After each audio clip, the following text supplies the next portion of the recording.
mentioned that can you talk about the relationship between Naropa and Niguma and how you've come to understand that?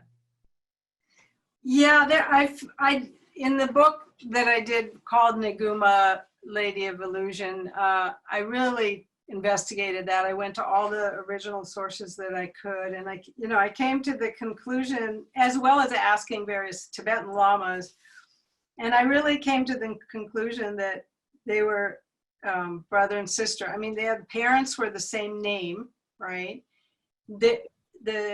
Anyway, I looked at a lot, like, I know Gunter relied on the Blue Annals, but if you actually look at the Tibetan in the Blue Annals, it doesn't say Bengal, it says Bagala, which is anyway.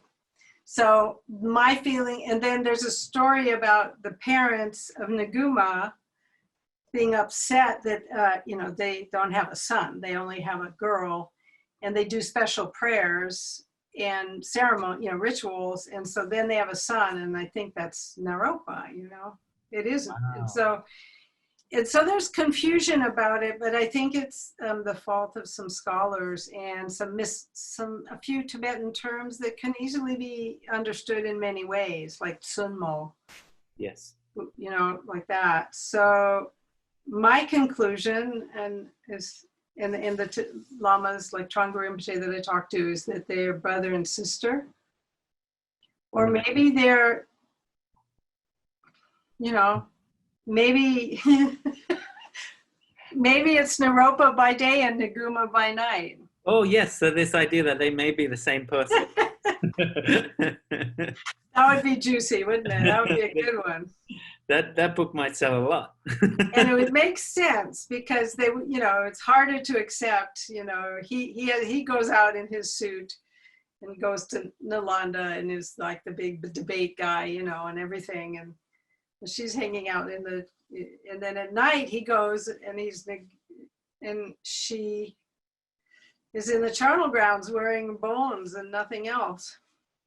That, so you have these sets of teachings, maybe from this brother and sister pair, and they're profound yogic practices, right? But one's taught by a male and one's taught by a female. Is there a difference because of that in the teachings? Like, are the yogas different because one's, is Niguma's set of teachings got some special, characteristics because of that? Well, my personal, I haven't researched that or something or done, any kind of statistical thing, but my experience of it is that Niguma's, for instance, like the yogic exercises and things are much more straightforward and simple. They're easier, actually, and kind of profound. But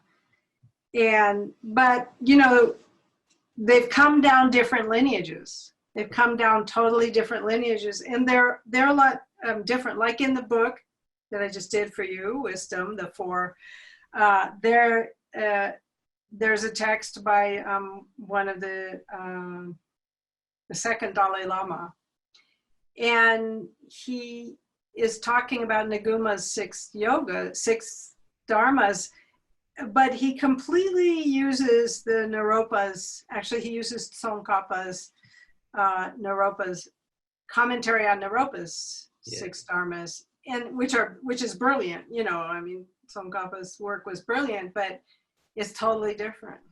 Yeah. It's so not Niguma, even though he's talking about Niguma and he puts the Vajra lines in. Wow. So they're different enough after 1,000 years. What is ever the same after 1,000 years, right?